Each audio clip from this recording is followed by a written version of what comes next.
Steve Harvey stopped mid-sentence. His hand froze in the air. The laughter in the studio died instantly. 200 people held their breath, because Steve was not looking at the contestants anymore. He was looking at someone in the third row, an elderly woman, sitting alone, holding something against her chest. And what happened next would become the most emotional moment in Family Feud history. But to understand why Steve Harvey abandoned everything he knew about television that day, we need to go back exactly 47 minutes earlier, when a 74-year-old woman named Dorothy Mae Wilson walked into the Family Feud studio for the first time in her life. Dorothy had never been to a television taping before. She had never left her small town in rural Mississippi before either. For 62 years, she woke up at the same time, cooked breakfast in the same kitchen, and looked out the same window at the same oak tree her late husband Raymond had planted the year they got married. Raymond passed away 11 months ago. Pancreatic cancer. The doctors gave him 6 months. He lasted 14, because Raymond Wilson was stubborn like that. He promised Dorothy he would see one more Christmas with her. And Raymond Wilson never broke a promise in 53 years of marriage. After Raymond died, Dorothy stopped leaving the house. She stopped cooking. She stopped looking at that oak tree. Her daughter Marianne begged her to do something. Anything. Go somewhere. See something new before it was too late. And Dorothy, for reasons she still cannot explain, said she wanted to see Family Feud. Because every night for 31 years, she and Raymond watched that show together. It was their ritual, their comfort. Raymond would guess the answers out loud, always wrong, and Dorothy would laugh at him, and he would pretend to be offended, and they would fall asleep on the couch together with the television still glowing. So Marianne made it happen. She called the studio. She explained the situation. She got 2 tickets. But the morning of the taping, Marianne woke up with a fever of 103. She could not go. Dorothy almost canceled, almost stayed home, almost gave up. But something Raymond used to say echoed in her mind. Dorothy Mae, life is too short to almost do anything. You either do it or you regret it.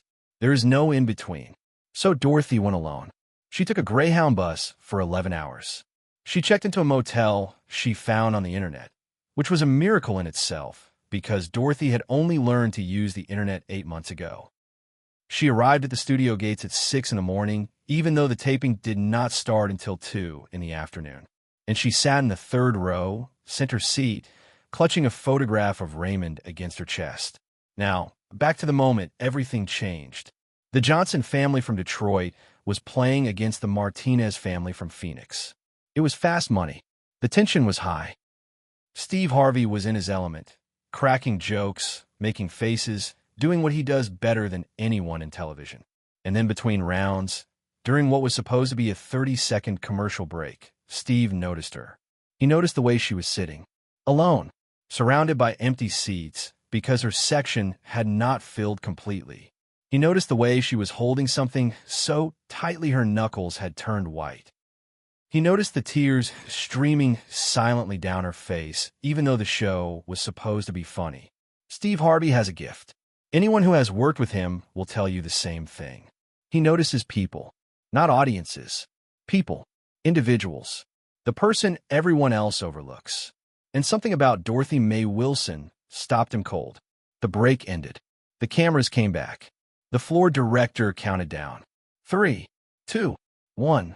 And Steve did not move. The contestants looked confused. The producers started whispering frantically into their headsets. The audience murmured. Steve just stood there, looking at Dorothy. Then he did something no host in the history of television game shows has ever done during a live taping. He walked off the stage, not toward the exit, toward the audience, toward the third row, toward Dorothy Mae Wilson. Subscribe and leave a comment, because the most powerful part of this story is still ahead. The entire studio went silent. 200 people did not make a sound. You could hear Steve's footsteps on the concrete floor. 1, 2, 3, 4. He stopped directly in front of Dorothy. The cameras did not know what to do. They followed him anyway. Every single one of them. For cameras swiveling away from the stage to focus on an elderly woman in the third row who had come alone to see her favorite show one last time. Steve knelt down in front of her. not sat, knelt. This man who wears custom Italian suits, who has hosted the biggest shows on television, who commands rooms full of celebrities and executives, got down on one knee in front of Dorothy Mae Wilson from rural Mississippi. And he asked her one simple question. Who is that in the picture? Dorothy could not speak at first. Her voice was caught somewhere between her heart and her throat. The photograph trembled in her hands.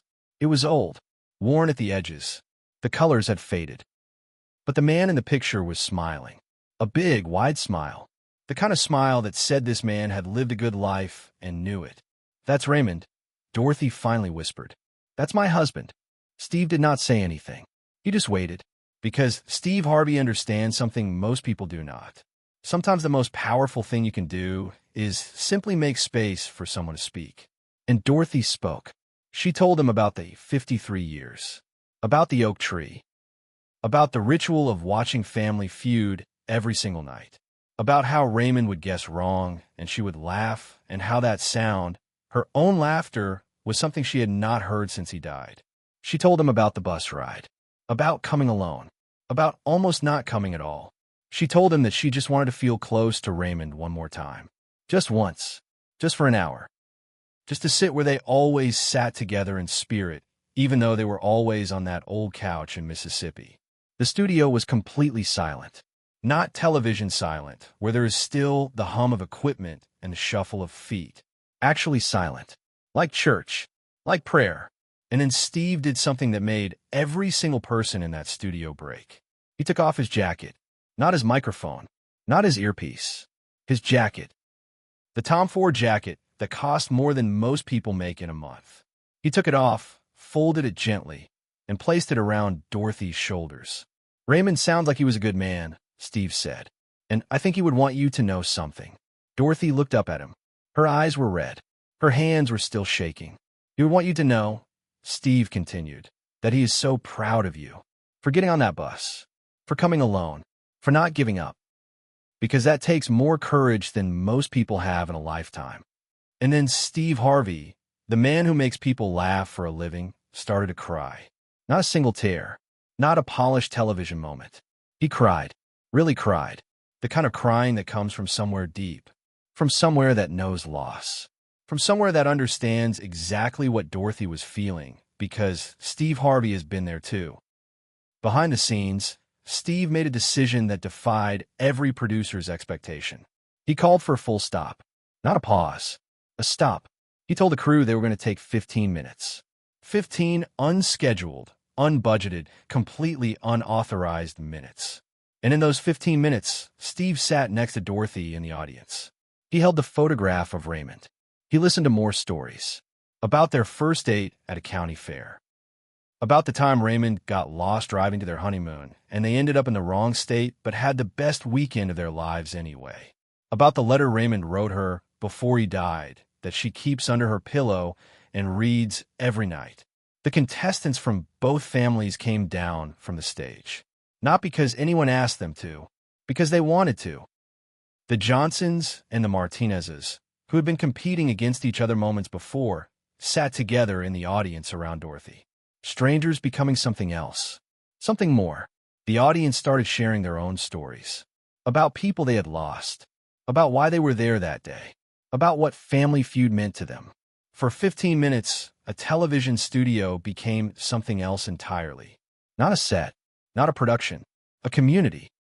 But this is the moment no one in the studio, and no one watching at home, ever saw coming. When the 15 minutes were up, and Steve finally had to return to the stage, he turned back to Dorothy one last time. Dorothy, he said, I want you to know something. When this episode airs, millions of people are going to see you. They are going to see Raymond's picture, and your love story is going to touch every single one of them. Dorothy nodded, still wearing his jacket. But I need you to do something for me, Steve continued. I need you to promise me that you will keep living, that you will keep getting on buses, that you will keep doing things that scare you. Because that is what Raymond would want. And that is what I want. Dorothy looked at the photograph of Raymond, then back at Steve, and she made a promise. I promise. Steve squeezed her hand. Then he stood up, straightened his tie, and walked back to the stage. The show resumed. The Johnsons won. Everyone celebrated. The episode ended like every other episode of Family Feud has ever ended. But nothing was actually the same. The jacket Steve gave to Dorothy, she still has it. She did not keep it because it was expensive. She kept it because of what it represented. A man she had never met, who had no reason to care about her, stopping everything to make her feel seen. She hung it in her closet next to Raymond's old work jacket, the one he wore every day for 40 years. The one that still smells like him. And every morning now, Dorothy looks at those two jackets hanging side by side. One from the man who loved her for 53 years. One from a man who reminded her she was still worth loving. Share and subscribe. Make sure this story is never forgotten. The episode that was taped that day aired 6 weeks later. The network had considered cutting the moment with Dorothy entirely.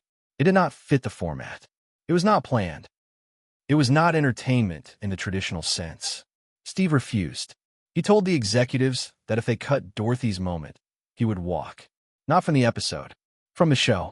From everything. The executives kept it in. When the episode aired, something unprecedented happened.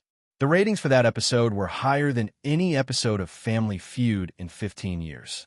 But more importantly, the network received over 40,000 emails in the first week alone.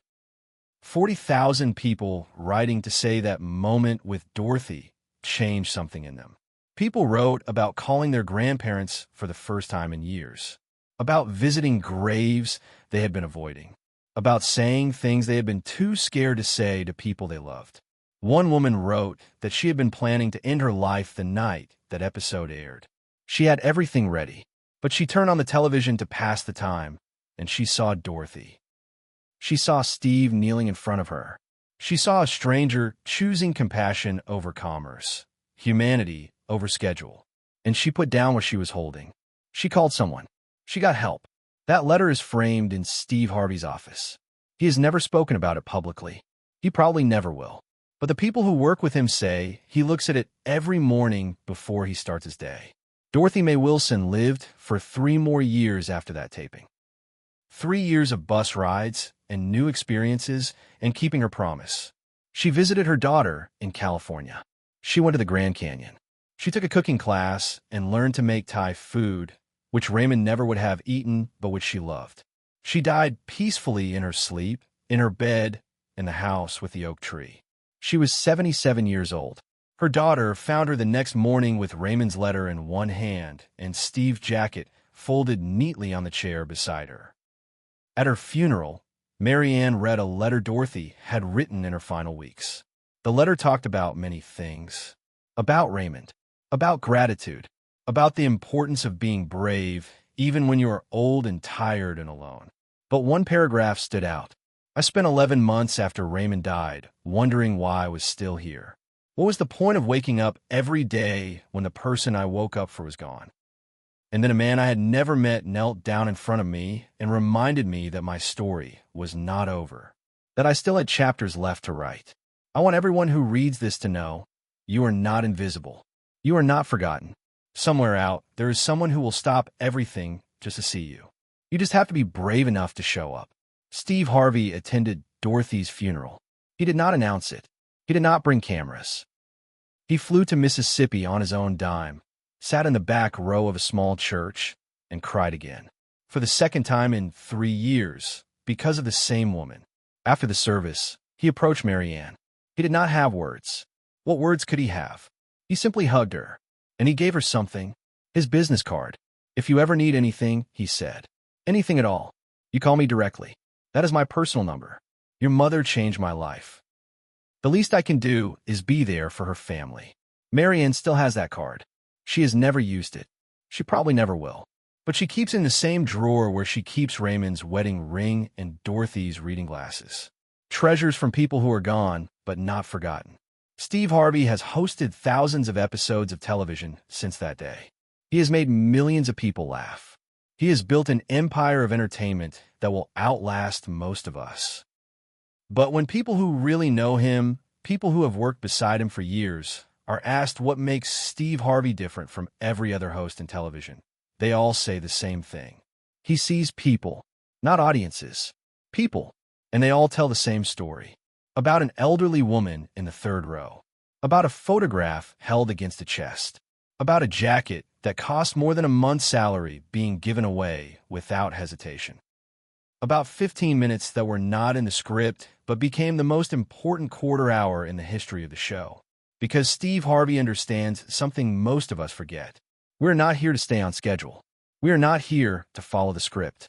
We are not here to maximize efficiency. We are here to see each other, to stop when something matters more than the agenda, to kneel when someone needs to know they are not invisible, to give away our jackets when someone is cold, even if those jackets are expensive and Italian and will probably never come back to us. The oak tree in Dorothy's front yard is still there. Marianne kept the house. She could not bring herself to sell it.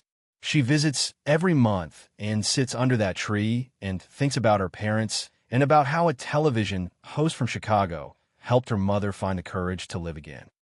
And every night, just like her mother and father did for 53 years, she turns on Family Feud.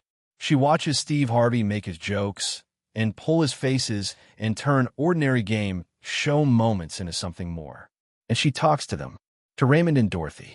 She tells them about the episode and about which family won and whether anyone gave any ridiculous answers. She guesses the answers out loud.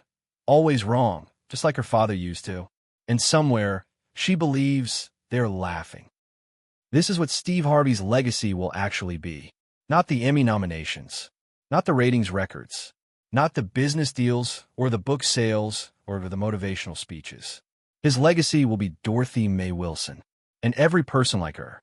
Every person he stopped for when he did not have to. Every person he saw when everyone else looked right through them. Every person he reminded that they were not invisible. That is the kind of legacy that does not fit on a resume. It does not translate to net worth. It cannot be measured by traditional metrics of success. But it is the kind of legacy that matters. The only kind, really, when all is said and done. So the next time you see Steve Harvey on television, making faces and cracking jokes, and hosting shows, remember Dorothy Mae Wilson. Remember the photograph of Raymond. Remember the jacket folded on the chair.